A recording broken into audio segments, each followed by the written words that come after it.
What's up, guys? Welcome back. Another episode with the Tailboard Misfits podcast, coming at you with episode 2 of Lead Well Wednesdays. I'm your host, John Velez.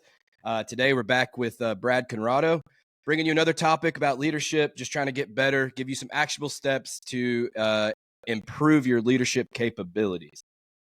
First and foremost, I just want to say that we don't run sponsors, not that anyone wants to sponsor us anyways, but the only way that we are going to grow is by word of mouth, and that is up to you.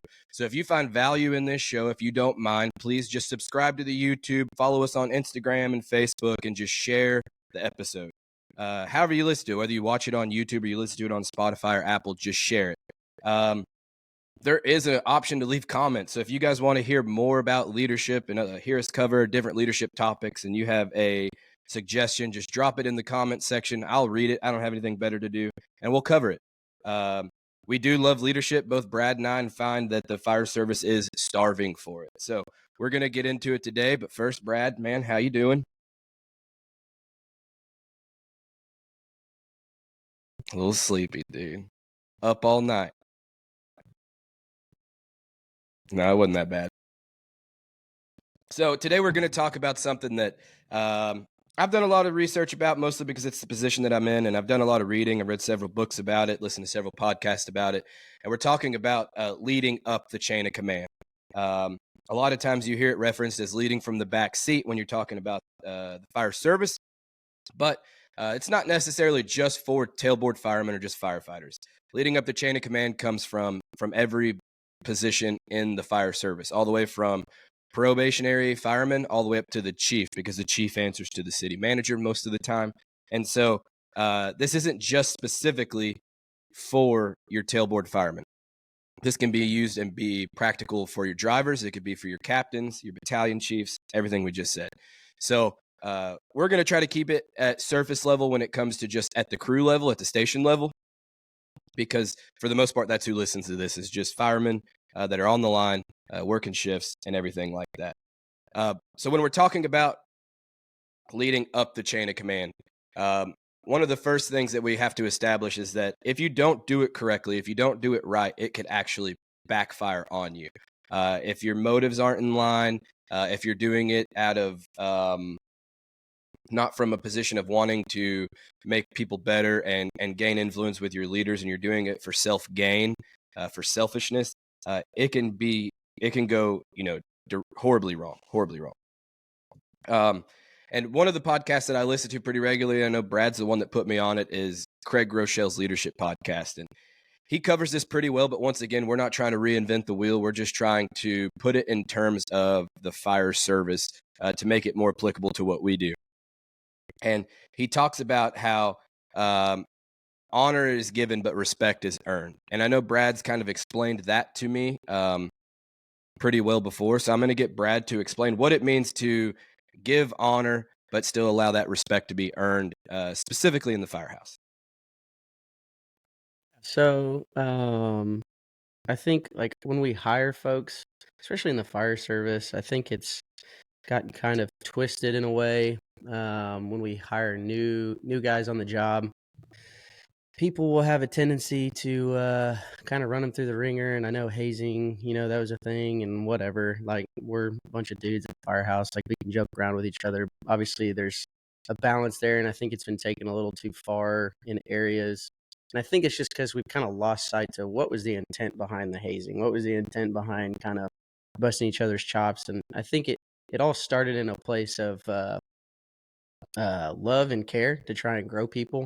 I've heard people say at the fire station, man, we give you crap because we like you. Be careful if we don't. I think there's some wisdom behind that that we could talk about.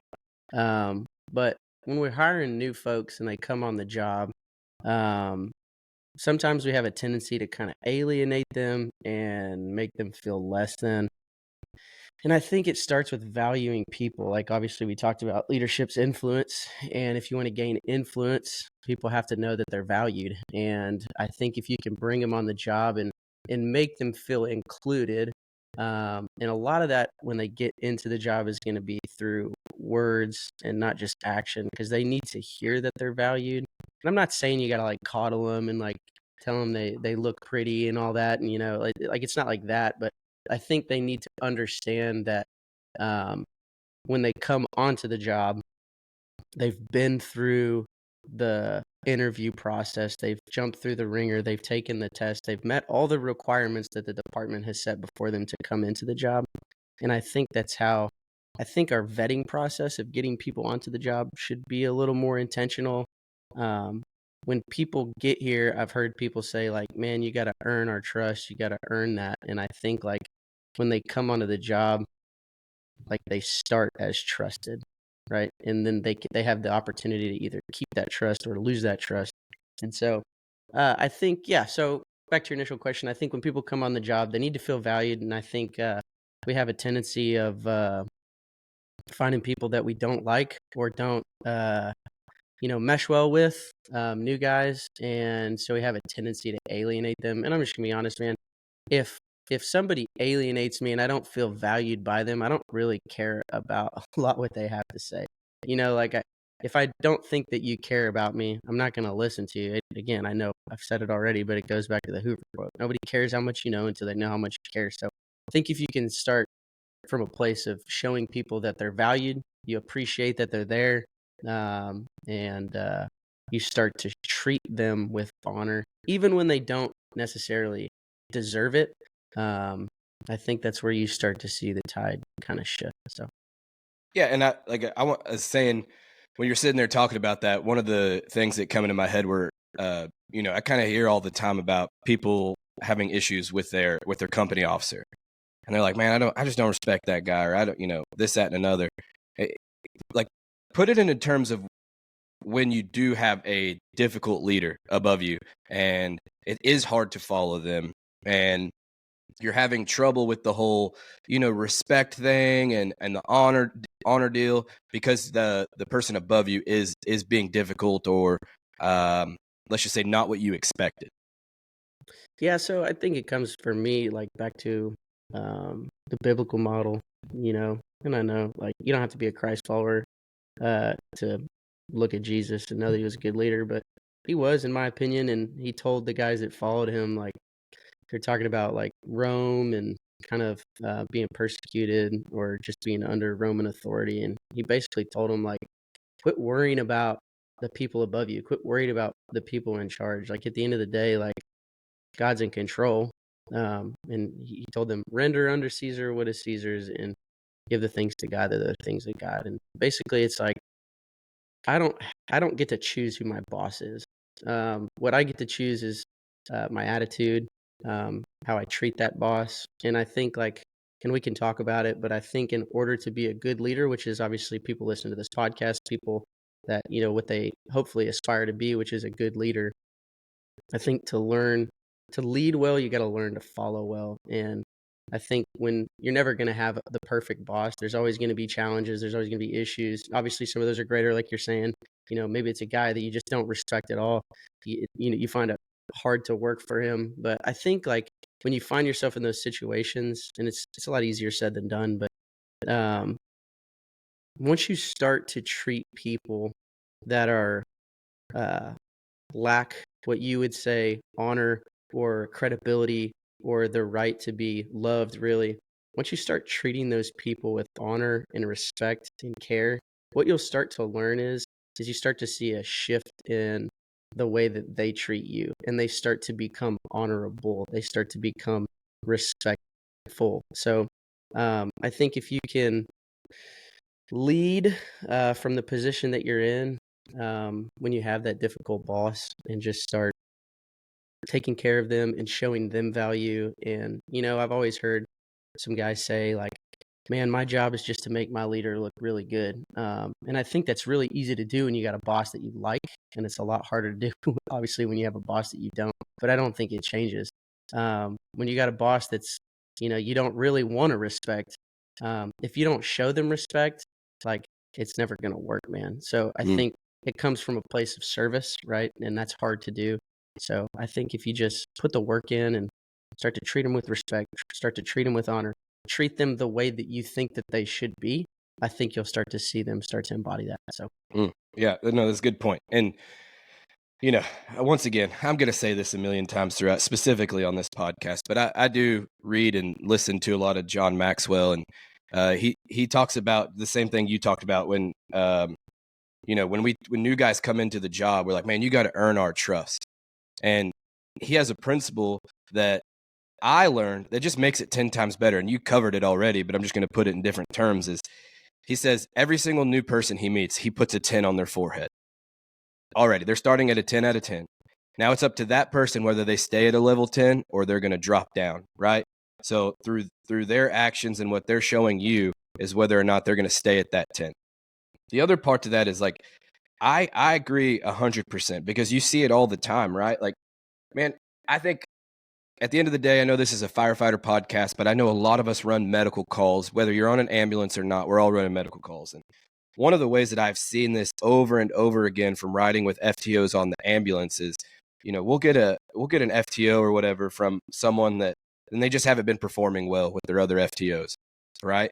And I'm not saying that they hurt, but like, what does it look like if they're with that FTO and they're just like, man, you're just not getting it, dude. I don't know what to tell you. You're going to have to, nut up or shut up. It's time to go. Like, but you get them into a new environment and you show them that you care about them, right? And then you start treating them like, no, man, you got this. You're a smart guy. Like, you start treating them like they are a great, a good paramedic, that they do have the ability to do this job. And what do they end up doing? Like, they end up being a good paramedic. They end up working well. They end up doing what they've been supposed to do. And all it was a mindset of the people around them and the way they were treating them. And so I think that was one of the bigger examples that came into my head as we're talking about treating people, even if it's better than what they actually are. Like, a lot of times, just like you said, they will live up to that. They want to live up to that. So at least they're going to be trying harder for that, Yeah, I think people want to get better, right? It's everybody's goal in life. I mean, even though to some it may not appear that way, we all want to be valued. We all want to be cared for. We all, want to strive to be the best version of ourselves. And I think like when you get people in an environment where they feel like they can't grow, I've always said people don't leave jobs, people leave for leadership, and it's because they don't feel valued. They don't feel like they have the opportunity to grow. They don't feel like they can be the best version of themselves where they're at. And so I think whether it be on the ambulance or just a new guy at your firehouse, I think like when you create an environment, and again, you don't have to be their best friend and you don't have to coddle them and, everybody gets a trophy mentality. Like, but when you start to give people an environment where they feel like they have the opportunity to grow and you give people the environment where they feel valued, I think that's when you start to see a real win with people. And like, especially when we get a guy at our house that maybe came from a negative environment that felt like he was always getting beat down, like, hey, you're a dumb new guy, you can't do anything right. And they come in and you just start to, through action and words, man, like I'll bring guys in the firehouse and just tell them straight up, like, man, I'm so glad that you're here. I'm glad that you're here. I'm glad that you chose, this fire department to come work at. And man, I just want to let you know that we're here for you. We want you to be the best version of yourself, and we're going to do everything we can to make that happen. But you're going to get into this job. You're going to get into it.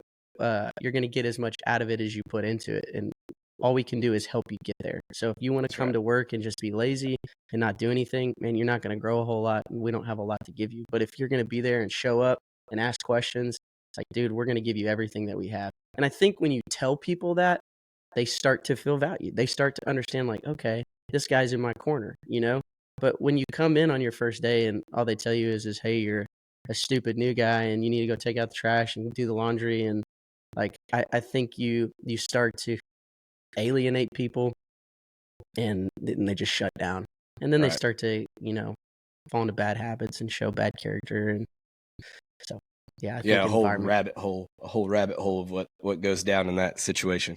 Sure. So it kind of brings up to the point in the same kind of topic is more specifically when you have that boss or you're up on when you're trying to lead up the chain of command, you have someone that's more questionable than anything, because it's easy to brag, it's easy to honor, it's easy to talk well about someone that is doing their job well and you enjoy working with them. But it does become harder whenever you're under a boss or under a crew that for lack of better words aren't meeting the standards. But it's the whole statement, like, honor publicly will gain. If you honor someone publicly, you'll gain influence privately with that person. And so just hitting on that real quick before we move on is whenever we're around other people that's not our crew, that's not the people that we are trying to gain influence with, like, what does it look like just to drag their name through the mud? You know what I mean? Like, when you're talking poorly about people, like, that's, especially if you don't work for a big fire department, like, that's going to get back to that person. And so you're going to end up, digging yourself in a hole that you can't get out of with your mouth. And what does it look like on the other side of that to, talk well about someone, and you're bragging about someone like, man, that Brad, yeah, no, he's a really good driver. He's really into the job. He loves his job. He loves teaching people, like, all these things, right? And then you talk to that same person I talked to, and they're like, oh man, Velez said this about you, right? And you're gonna like, oh, that's nice, And it does start to build credibility with your crew and the people that you're trying to gain influence with. And so just caution yourself from wanting to, talk poorly about people. And even if it's out of frustrations, right? Like, we always like to say, keep things in house, right? There's no reason to go tell another shift or another crew any problem, whether it be minor or major, that's happening inside your house. But when you get the chance to, like, no, dude, like, brag about your crew. Think about something good they did. If they ask about it, man, just tell them the good things that are happening. And that will, exponentially grow your influence, not just with your crew, but also probably with those around you, because you're never going to have anything negative to say about the people that you're working with. Yeah, I mean, like talking crap about people, like that happens at the firehouse all the time. I know we're all guilty of it, but like you start to lose influence when you do that. And like you said, like, if you've got an issue with a guy, go to him. That's the best way to do it. And I know that's hard, and sometimes you feel like they're not worth your time. Well, if they're not worth your time, then you shouldn't be talking about them. Like, and to be honest, like, if you work at our fire department, or whatever fire department you work for, if you got a guy that works for you, like, that's a family. You want to get everybody up to the same level. And I think if you got an issue, you go talk to them. And sometimes people don't want to hear it, and that's a whole topic of discipleship that we can get into. But yeah, I think, like you said, if you want to gain influence with people, which leadership is influence, that's what we want to start to gain. I think that's how you win, is disciplining in private and praising in public. So Yeah, that's good. So kind of moving on to the motive section. We kind of skimmed over it at the beginning. When we're talking about motives, 100%, when you're trying to lead up the chain of command, your motives matter. If you're trying to, if your motives are selfish in nature, if you're trying to lead up the chain of command to benefit yourself, to get something that you want, 9 times out of 10, this isn't going to work. Your motives will be exposed over time, whether it be through frustration or whatever the case may be. But whenever your motives are selfless in nature, and you're trying to lead up for the betterment of your crew, for the betterment of the department even, like, that's when things really start to flourish. When you get away from yourself and can really focus on, like, what your goal is. And so one of the questions I've heard asked when you're talking about this, or when we're talking about this, is like, does this benefit me, or does this benefit the team? Like, what am I trying to accomplish here? Is what I'm trying to accomplish going to benefit me and just me selfishly, or am I trying to make everyone better through the acts that I'm doing? And so when we're talking about motives, I would love for you just to hit on just having the right motives and the right mindset to approaching leading up the chain of command, trying to influence your crew with your motives and show them, like, hey, we're doing this for us, not for me.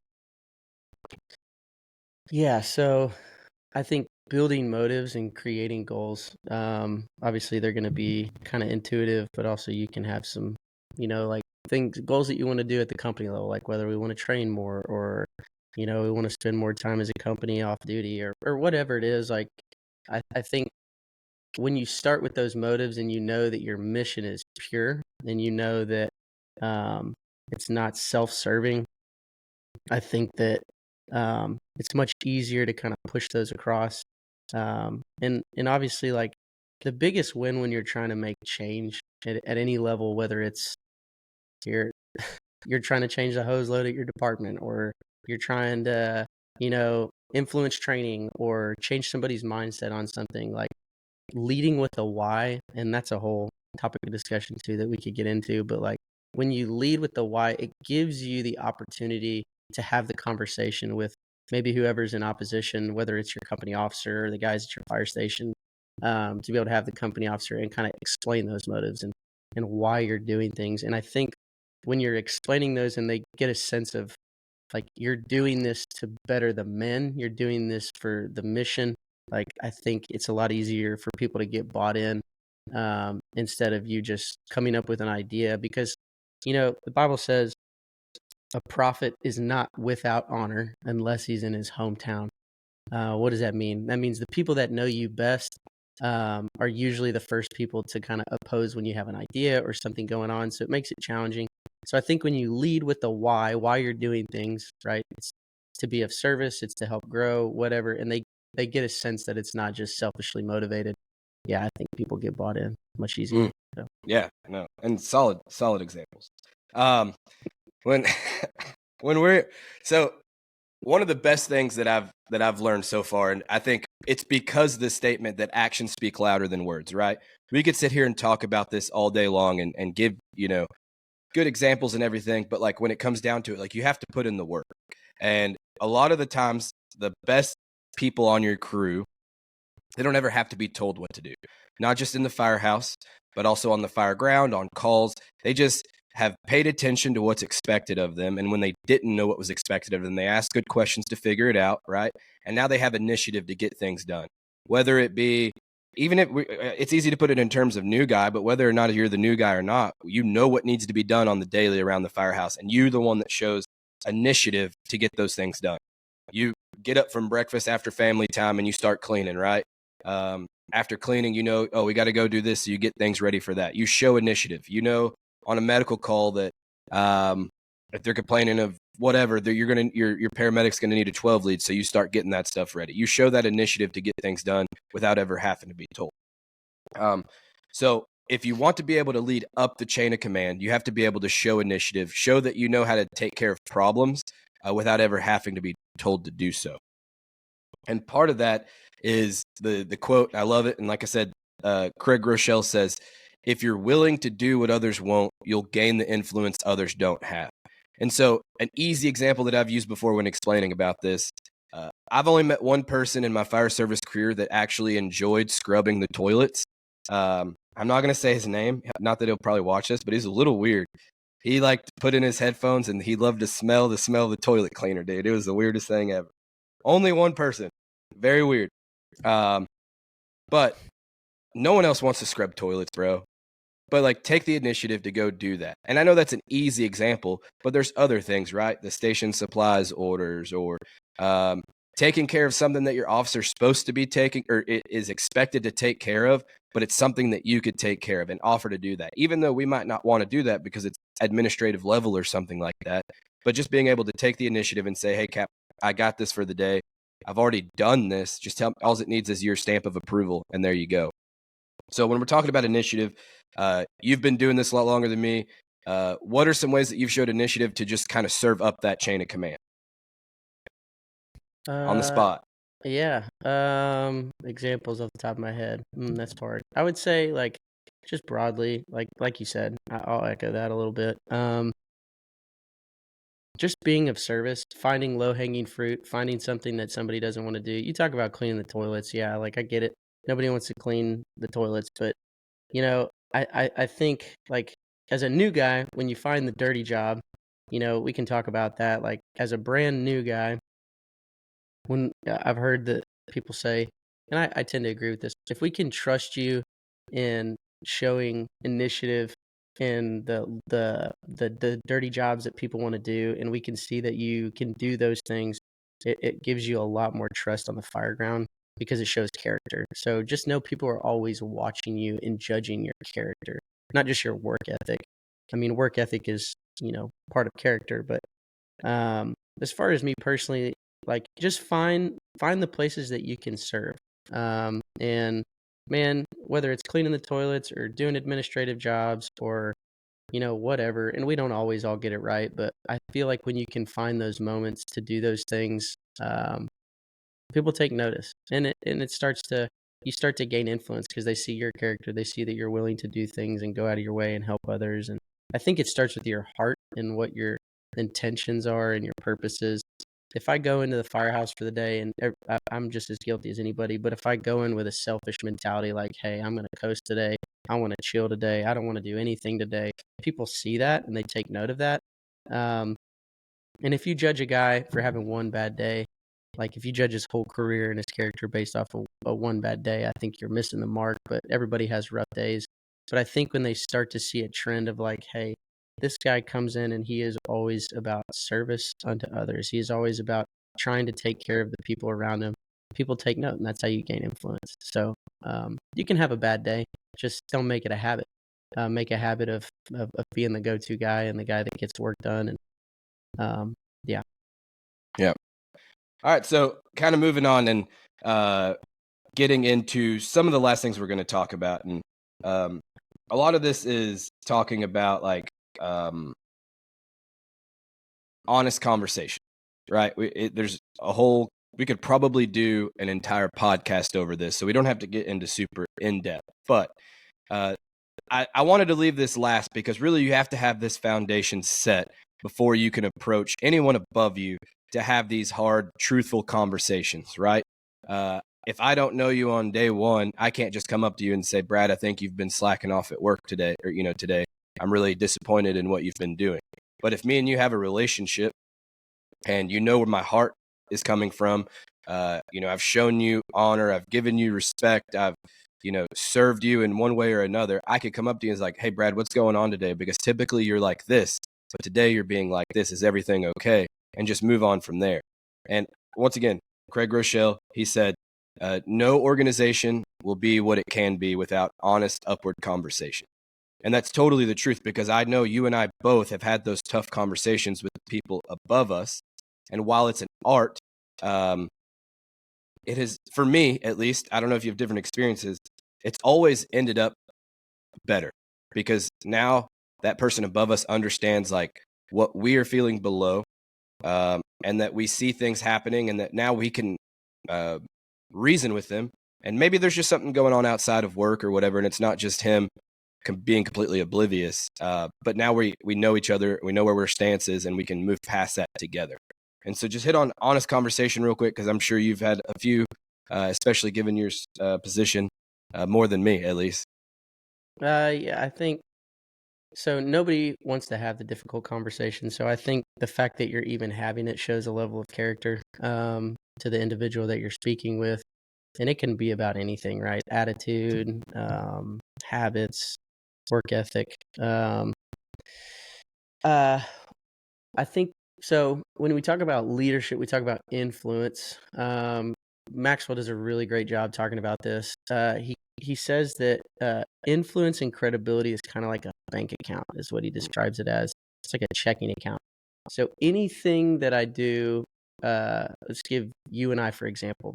If I meet you for the first time and I start gaining influence with you, I start showing you value, I start to gain credibility. I start to put credits into that bank account. So that way, when I have to make a decision that's going to impact you and maybe kind of tough to hear or tough to take, I have the credibility to be able to burn that with you. And if you go into a conversation with somebody that you don't have a lot of credibility with, you don't have a lot of influence with, and you try to have that difficult conversation, it could be much more negatively impacted. So I think, like, again, the goal is to always add value, and that's how you gain influence. And I think when you're adding value and gaining influence, especially with the people above you, when it's time to have that difficult conversation, you can actually have it. And it's going to be received a lot better, like you said, because you've got the rapport, you've got the relationship. So, Right. Yeah. I think moving on with after you're being able to set that foundation and you've really started to gain some credibility, you've started making some deposits into that bank account, if you will. Another thing that we could start doing is lightening the load of those above us, taking some stuff off their plate. But one thing that was kind of like, at first when this concept was explained to me, it just seemed like, hey, Brad, what can I do for you today? Or, hey, Cap, what can I do for you today? Because that's kind of if you don't know this part, like that's kind of what it seems like. Give me something to help you with. But realistically, what is that doing? That is just creating more work for your officer, or more work for those above you. So if you can show initiative and you can see what needs to be done, and you already show, take proactive steps to complete that task, and you just say, hey, Brad, hey, Cap, I took this off. I wanted to do this for you. Just let me know what you think. And already have it done. But what we need to caution ourselves with is just bringing things up to the people above us. Just a problem. Hey, I noticed, I noticed that there was no toilet paper in the supply room, and just that's one thing that they have to worry about, for the next supply order or whatever. Instead, like, hey, no, I added it to the list already, Cap. I just wanted to let you know that I did that, right? Like there's a big difference there, and that's not a super practical step. So maybe you could help me out giving a more like reasonable step or reasonable example for showing that, like giving a solution to a problem and not just bringing problems to the table. Yeah. I think it goes back to what you're kind of describing to me. It goes back to the old quote, bring me solutions, not problems, right? I think if you want to add value in that way to your company officer and start grabbing some of that low-hanging fruit for the people above you, I think you come to them with solutions to problems, right? Because a lot of the times, and even at the company level, there's solutions to problems that the officers don't even know exists, right? Whether it's, relationship issue with a guy at the station, there's an argument or there's something going on, right? I like the firehouse culture where, the drivers kind of take care of, they're kind of the middleman between the officer and the firefighter. And there's certain things that should never make it to the officer.